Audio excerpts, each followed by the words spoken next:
Hey, Giznad. Clearly, it started recording before I was ready. Yep. Speaking of Giznad, he's in this movie that we're going to talk about. And if you're wondering who the fuck is Giznad and why the hell should I care, clearly it's Danzig backwards. And he's in this fucking movie for a total of like 1 millisecond. Yeah, dude. So if you're a Danzig fan and you're like, hell yeah, this is going to be Danzig. He's got a fucking top billing role according to the credits and then they literally, like, I don't know, what, like 10 minutes later, that's it. He was in it for a second. He was maybe in it for like what? Maybe a minute? Maybe that's stretching it because it's intercutting between something else. So he's in it for like 10 seconds, really. Dies, yeah. Maybe even 7 seconds. Yeah. He does get to go, ooh, and it was funny. It sounds about as good as, the fifth album. Oh, stinky. Anyway, fuck Giznad, even though clearly I'm a fan. We're talking about The Prophecy 2, man. The way better than it should have been sequel, direct-to-video sequel to The Prophecy 1, which, if you saw our previous video on that, was a minted cult classic at a shockingly rapid pace. Like, this thing was just like, oh, wow, this is a cult classic already? And so, yeah, man, it garnered enough business that they decided, let's go ahead, make another. And that's exactly what they did. Now, not everybody was willing to come back. Gregory Widen, the guy that made the first one, was like, nah, I'm good. He wasn't willing to widen his horizon. He definitely wasn't. But he was Gregory. That's it. So, yeah, he didn't come back to write or direct. He does get an executive credit, but it's really just like a pity credit. Yeah, it's a pity credit. And that's... I don't know if that's a good thing or a bad thing, man, because in all honesty, upon rewatching this, and I thought this back then too, but I kind of like part 2 better than part 1. And it's mainly because it does the right thing in concentrating on what fascinated, I think, most people about the first one, the mythology of the story of this war in heaven, the second war in heaven. It really emphasizes that. It becomes a much more linear story in terms of it not trying to mishmash all these different types of elements together. Although that's a cool thing in the first one. This one is a little bit more direct. So definitely as a kid and definitely now, it still touches on the things that I liked most about the first one. And on top of that, it has some interesting continuity. Like they keep gags running that were in the first one and this one. Fucking Kenny Bania from Seinfeld is returning for it. He's like the one thing besides Christopher Walken that links the Christopher Walken Prophecy trilogy. You gotta get him. You gotta get him in every movie. Yeah, a little Kenny Bania action in there. So yeah, last we left Gabriel, he had been dragged to hell, and at the beginning of Prophecy 2, Satan's like, "Yo, this was maybe a mistake. Yeah, this dude's not cool. Also, clearly I'm not Vigo anymore. Yeah, clearly I've been recast. And second, now he's trying to take over fucking hell, so I better let this guy go so that they can have a sequel." Yeah. Also, we get to know that, and I like the way this movie does it. Part of it has to do with the fact that they don't have the budget to show you everything. But a lot of the things that have happened in between this movie and even during the events of this movie are implied in dialogue or insinuated by, throwaway line here or there. So we know via those means that the war has continued despite Gabriel's absence. And once he's back on Earth, he's like, yo, I heard a little bird speak about somebody wanting to have some sort of hybrid baby of angel and man that's going to kind of, put the damper on my war. Yeah. So this one, he's out to stop this from happening. So, it's a good way to continue. It's a good way to give purpose to everything that's going on. And it also allowed for a lot more biblical-based mythology and mythos to be integrated into what's going on. So a really good setup. There's a fucking huge-ass turd fly. The types? Straight up horsefly. Yeah. Anyway, it's a really good setup for what is to come in this particular. Also, we have a pretty decent cast. Now, Elias Koteas didn't come back for the role of Thomas Daggett, so he is taken out relatively quick at the beginning. And sometimes killing off a character because the actor wouldn't come back seems unceremonious. In this one, you know what? It fits into the story they're telling. It's a good way to usher out the character in a dignified way. It fits into what he was experiencing in the first movie. I kind of liked it. You know, if you can forgive the fact that he's in there for a few seconds and doesn't look anything at all like the actor that played the character. They knew it too. They were like, dude, let's slap a beard on this homie. Yeah, put a little try beard to on hide him. it. Make him a monk so his body's not visible. Yeah. The whole works. So there's a little recasting done there. And of course with Lucifer, they didn't get Vigo back, and but that's okay. The way the way they actually show Lucifer is real brief, and you know, it still causes a visual impression, and that's really all you need because he's not a big player in this one. So besides that, you know, the story continues around a new cast of characters, basically new angels, a new human, to keep us vested in this, and I think that's one of its big strengths, that the cast is pretty darn good, man, especially considering this was a direct-to-video effort. I'd say even in some cases the cast is a step above the first one. Yeah, I would kind of agree. Having like actual names is like a thing that part 1 and 2 share, you know, like not big huge names, but they got Giznat in there, dude. Yeah, a little Giznat in there, you know. So but in this case, I guess the biggest name would be Jennifer Beals. To anybody that whacked it to Flashdance, they were happy to see her. You know, I was super hot, by the way. I love her. Always have. Marry me. Still hot. But anyway, she's kind of our lead actress here, and she's really good. She's really good in that role. She's especially good at conveying where this character is and the character's growth from hopeless to a faithful. So her little personal arc in this movie really locks in well because she's very gifted. And everybody else, we even get Eric fucking Roberts in here, confusingly cast as Michael, you know, the Archangel. That's the ugliest man ever for that role. The equivalent of like casting, I don't know, like a Lance Hendrickson. What do you want, like the freaking like hottie or what? Dude, it's like Michael. You cast it like a badass, and or yes, somebody that like people would be like, all right. Look how they depict Michael always, like either a badass or like, you know, somebody that's at least nice to look at. It's Tolkienian. Yeah, a little Tolkien. You gotta have like a hottie to be Mike. I didn't say he had to have a huge dick. I just said, you know. True. You know, but anyway, it's a weird casting choice. Like, because at that point, and still to this day, Eric Roberts kind of like that guy. Everything. Yeah, that you get to fill in, you know, an important, usually villainous role. Scummy. Yeah, a little scummy. So, you know, that. But you know, he does a good job playing somewhat somber and... I don't know. There's an air, an aura about him of collected coolness, and yet extreme unhelpfulness. Yeah, like homie. So yeah, man. Overall, they did a good job with all that stuff. Also, for all you Brittany Murphy fans, like we are, this the Brittany Murphy role in this. You know, one of the running gags is that Gabriel is unwilling and reluctant to learn any technology. He's baffled by it at times, confusingly so, given that angels are supposed to be watchers. Yeah, I know. But so he makes little cronies, little minions. He brings back from the dead, and here we have kind of like a tragic Romeo and Juliet setup for this character. Excuse me. Of Izzy, played by Brittany Murphy, who's brought back from the brink of death, and you know, she's great. She's good. She's a sympathetic character. You actually kind of like her. She's just not background dressing. Yeah, I'm a wiener whipped. Yeah, it's sad, man. You know, every time I watch something with Brittany Murphy, I just get sad. One, because, you know, I can't fap anymore because she's dead. But two, because she's dead. You know what I'm saying? That sucks. We liked Brittany Murphy here, damn it. Yeah. Anyway. She's Luann. Yeah, the Luann Club, they call us. Yeah. So, a great cast. This is not a perfect film, of course, just like the first one isn't. But it is a surprisingly good effort, especially considering it was direct-to-video.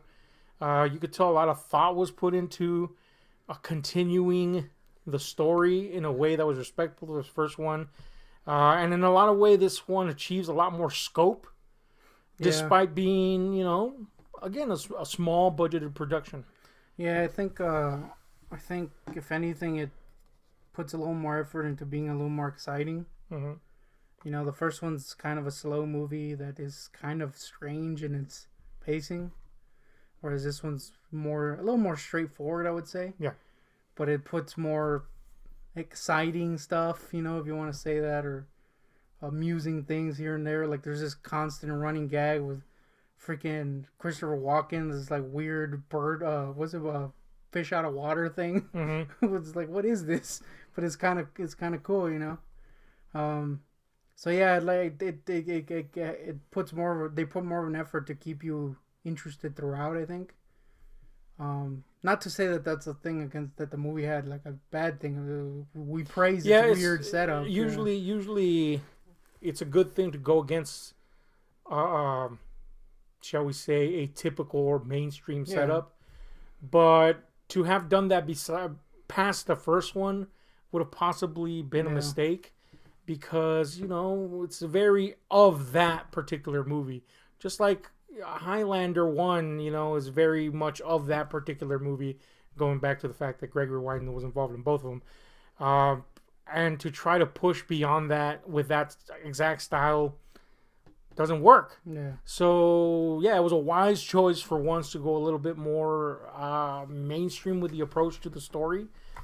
So, yeah, I agree with you on that. Very, very good choice. So, yeah, there's a lot more action sequences, I guess, for lack of better words. I mean, they're not what you would traditionally call action sequences. It's not really like... It's all linked into the way the story works. But, yeah, it's a lot more visual in that sense, I guess is a good way to put it. Give me something, man, good or bad about this flick. Before you go there, I'm going to point out one thing that is like a flaw that people will notice. I didn't remember this being such a big thing, but they use this particular set of images that were used in the first movie like a number of times in this movie. And it's whenever it's meant to elicit the idea that Gabriel's never alone, that his armies are always with him. Yeah. And they'll cut to the shot of the sky and you can see his angels flying. And but we saw that exact same shot in the first one a few times, and they use the exact same shot, but then sometimes they'll flip it around as if they're going the opposite direction. It's going to convince you it's a different shot. Also, there's shots of like the angelic war that were used for prophetic visions in the first one that are used here to show like the torture of hell or somebody seeing something equally prophetic. And it's like you couldn't film like a couple of new shots that are just like some dude screaming or, I don't know. There is a new shot of the angels flying, I guess, at the end. But, it's a little thing that I always like, or at least don't use it that much. Yeah. You know what I'm saying? But it's a minimal thing. It didn't really get in the way of anything. Tell me something, man, good or bad about this. I do think that you can tell that it's kind of like a cheaper movie. Mm-hmm. Actually, I don't even know if the budget was lower, honestly. But you can tell that it's kind of like a lower budget movie. But I don't think it's a bad thing, It does a good job of keeping it interesting, and it's never like, it's not like those direct DVD Hellraiser movies, some of the later ones were like, Boshila! It's just boring, like Deader. Yeah. It's actually interesting, and there's effort put into making it big, Yeah. So it actually kind of feels like, I wouldn't say it feels theatrical, but it feels like it belongs with the first one. Yeah, it's going back to the idea that it creates the illusion of scope. Yeah. And a lot of that has to do with the world building that they do, whether it be through dialogue or to what's insinuated or just characters talking about this war, the implications of what's to come should this this Nephilim child be born, what have you. All that stuff just adds texture to something that, if you really just break it down to the visuals, it's just people standing around talking and or, they're in a house, versus like epic cityscapes or something. That being said, there are some things in here that you could tell there was a little bit more money invested into it. Yeah. In terms of sets, there's a huge set that's supposed to be like the remnants of Eden as are now seen after humanity has had its way with it, which is a expansive set as far as that goes. There was a little production budget, clearly, or at least a concerted effort. Yeah, it's kind of interesting because you can tell that it's lower, everything Mm-hmm. on some parts, but then in other parts it does feel bigger. Mm-hmm. Like there's a lot more angels in this, even though Yeah. they just kind of sit around and do nothing for a long time, at the end. But it just feels like a more populated world, whereas the first one felt a little barren at times, and it helped with that movie. Yeah. It's just with this one, it helps to build that scope to see a lot more stuff happening. Yeah. In terms of the story for Gabriel, which in a lot of ways, even though we have central human characters in each of the 3 installments featuring Gabriel, it's him that's kind of the reason we keep coming back. He's like the Freddy Krueger of this franchise. It's a bad comparison in terms of the character, but you know what I mean. In Nightmare on Elm Street, we didn't come back for the human character. We came back because we wanted to see Freddy do Freddy. And it's kind of the same with the Prophecy. We come back because we're interested in Gabriel more than we are with the human characters. But I will say this, unlike the Friday movies, or most of them anyway, Part 2 actually shows us a reason to give a shit about the characters that are presented there, so that's always something to give kudos to, because usually we don't in stuff like that. In franchise movies, usually we don't give a shit about people like that. But anyway, so that's cool. But in terms of Gabriel, yeah, we have here more of a vengeance-driven Gabriel, determined to do something else. But it does come to an ending that could have technically been a conclusion, but as it turns out, sets up something very different for the character by the end. If you've seen some of the later direct-to-video efforts from Dimension, which eventually these movies were released in Dimension, through Dimension, Miramax Dimension, it's kind of an ending they've used in other material. Mm-hmm. The idea of condemning a powerful villain to being not powerful.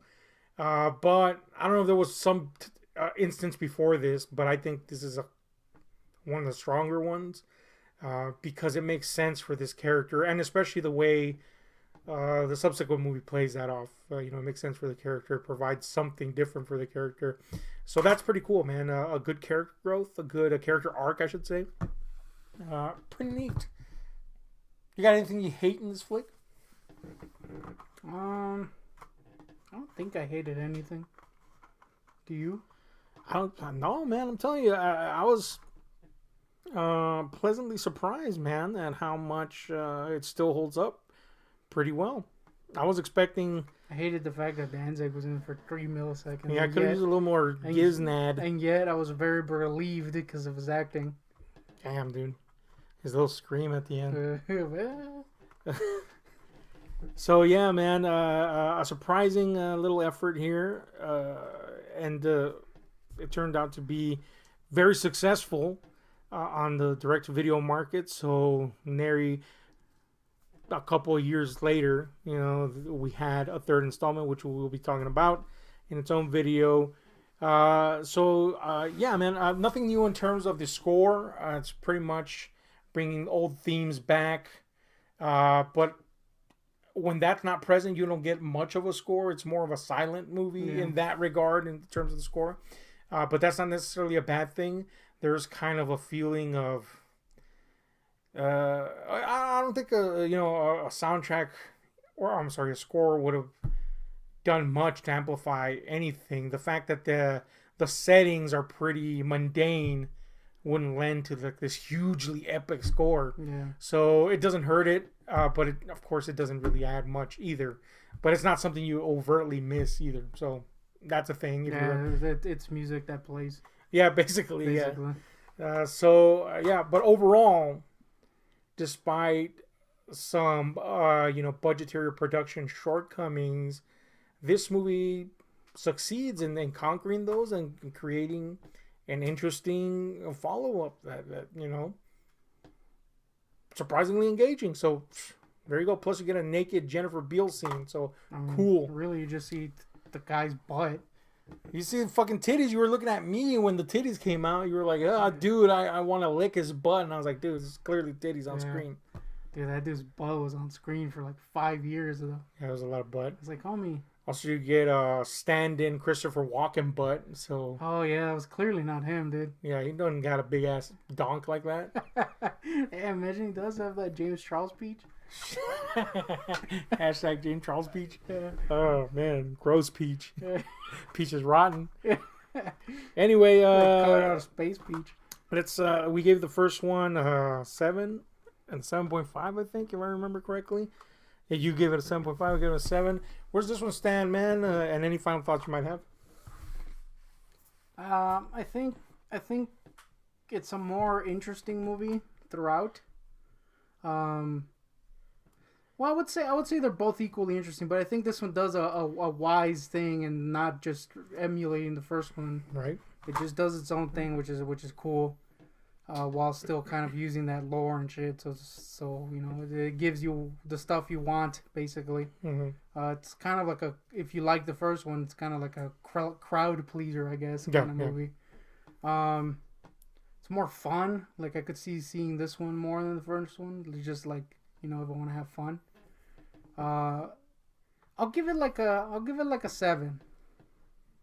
I was gonna say 6, but I gotta put in the like factor and the fun factor. So you put it 0.5 under your part 1 score.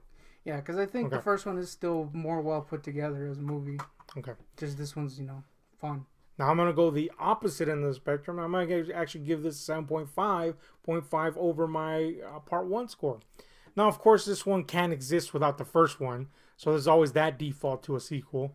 But I do think that it's a step forward in terms of if you're into these ideas and concepts and the lore and the mythos, this one feeds you a lot more of that.